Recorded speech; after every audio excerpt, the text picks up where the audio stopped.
How's it going, Commanders? This is Commander Shwinky, and this is going to be a tutorial on how to solo a Thargoid.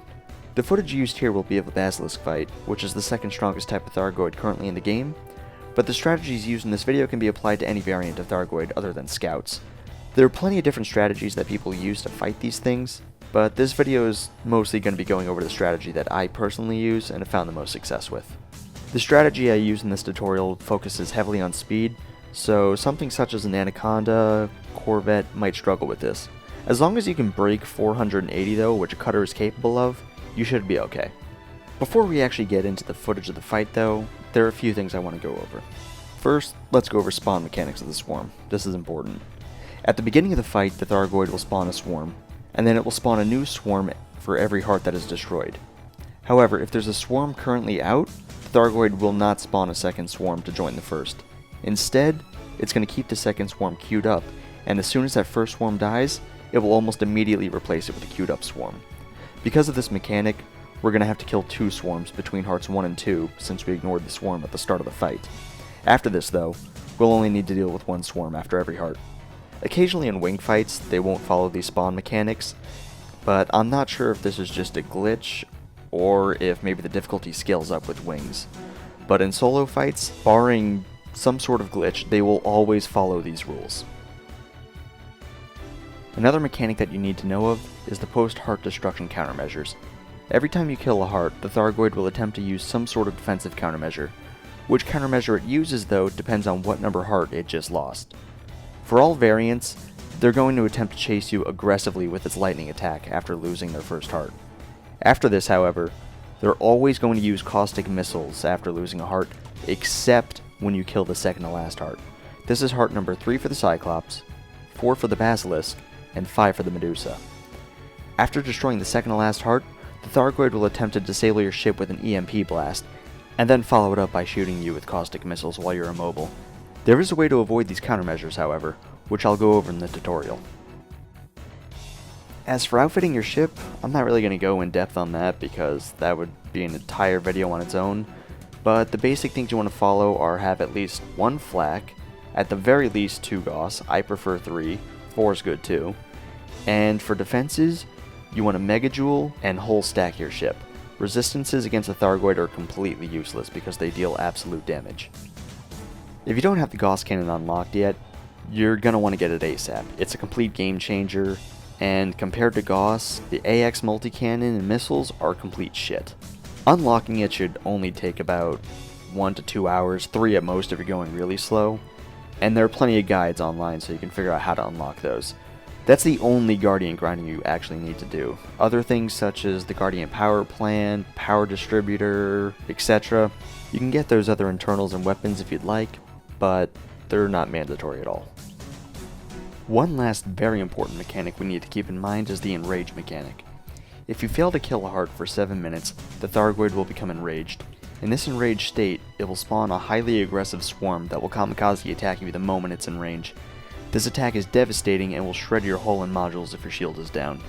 While enraged, the Thargoid will also immediately replace any swarm that dies, so you're not going to be able to take out the swarm like normal. Lastly, the Thargoid will try to hit you with caustic missiles seemingly out of nowhere. The only way to return the Thargoid to normal is to destroy a heart, which is much easier said than done. You may be able to pull this off against a Cyclops, but resetting Enrage against a Basilisk or Medusa is much more difficult, and triggering it likely means you lost the fight. This is why efficiency is key to a successful fight. Now that we got all that out of the way, let's get to the fight.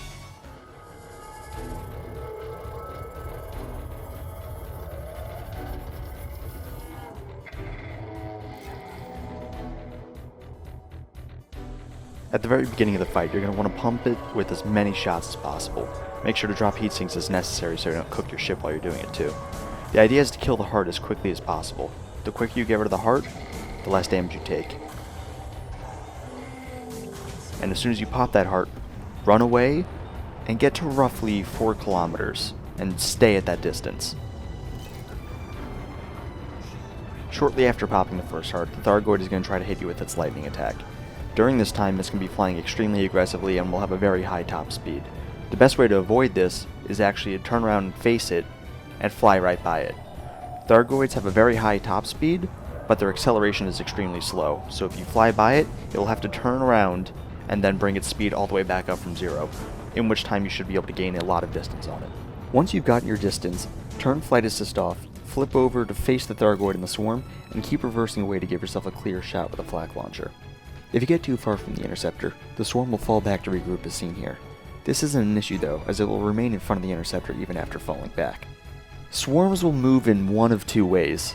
When they're approximately 4 kilometers out or further, they're just going to fly at you in a straight line. This makes it very easy to shoot them with a flak. However, in my experience, you don't seem to hit as many. From 4 kilometers in though, they're going to move in a Z-type fashion to try and evade your flak shots. The Thargoid has now spawned its queued up swarm as I talked about earlier.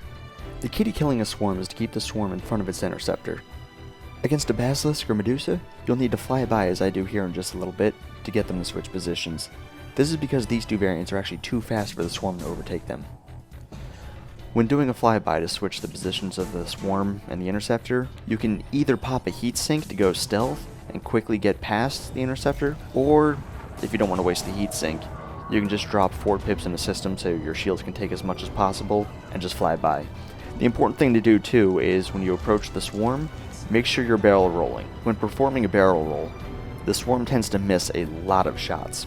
Not sure why this is, but hey, it works, so do it.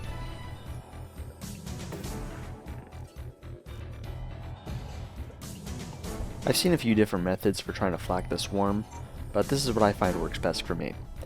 I wait for the reticle to stall, which means that they just completed one maneuver, and then once it begins moving again, I'll place my shot where I believe the reticle is going to end up. If it all works perfectly, what ends up happening is that the swarm actually flies right into my flak, and I end up getting a good bit of them.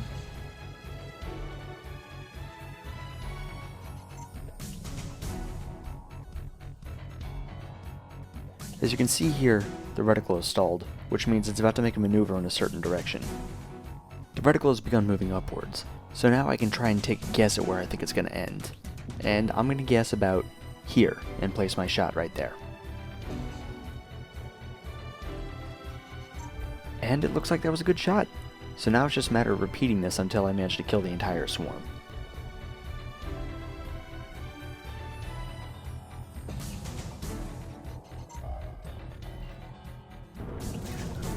Now it's time for a DPS run. For these, I like to make sure that I have enough heat sinks prepped up before I go in. The last thing I want is to run out of heat sinks during an attack run. As I turn around and close the distance, I pop a heatsink before I get within 3 kilometers, which is the firing range of the Thargoid. During an attack run, I like to have FA off and move forward and downwards to maintain an orbit around the Thargoids. While I'm circling them, I'll keep pumping it with shots as quickly as I can to exert the heart. All the while, I'm going to be constantly using heat sinks to keep my heat below 25%. For whatever reason, when your heat is low, it messes with the Thargoid's targeting, and as you can see, when my heat's low and it fires at me, it completely misses and shoots where I was instead of where I'm going to be. After firing a few volleys, the Thargoid will turn around like this and just show you its back. I like to think it's reloading, but I don't actually know why it does this. What I do know though is it gives you a clear shot at its heart, so light it up. That's the second heart down. Now we want to run away till at least 3 kilometers and stay that far away. Just keep watching the Thargoid, and once you see the next swarm spawn, you're in the clear. It's not going to fire its missiles or its EMP blast. Because of this, you can actually make a build that doesn't even use a Shutdown field Neutralizer.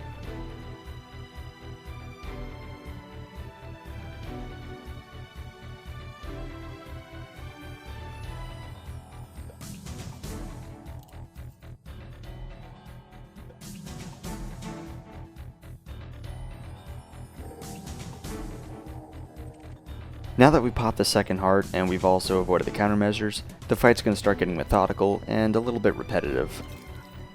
Fighting the swarm is the same no matter what heart you're on. The only difference now is you have to deal with only one swarm after every heart instead of 2 like we did after the first heart. Attacking the hearts is also the same every time. The only difference here is that the shield may have decayed a little less since we only had to deal with one swarm, so we went a little quicker than we did after the first heart. You can either wait for the shield to decay on its own, or you can pump some shots into it to help it out. It really just depends on how patient you are. The only real change to look out for here is that the Thargoid will shoot a little bit quicker as it loses more hearts. Otherwise, it's the same strategy for every attack run. So since this is just going to be more of the same, let's skip to the end of the fight. This is the final heart.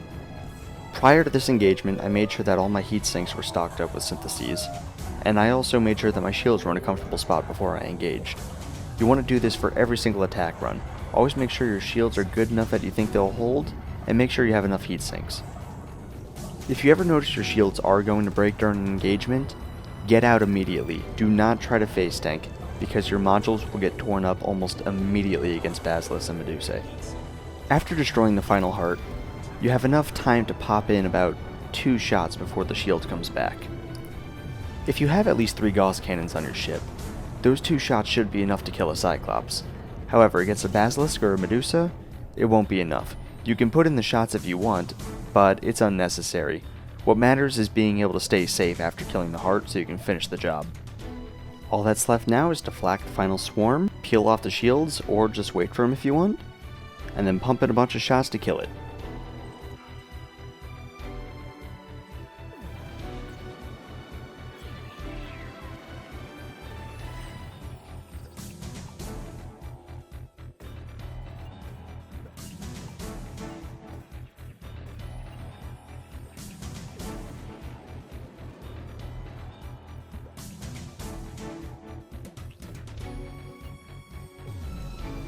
As this is wrapping up, I just want to leave you with a few notes.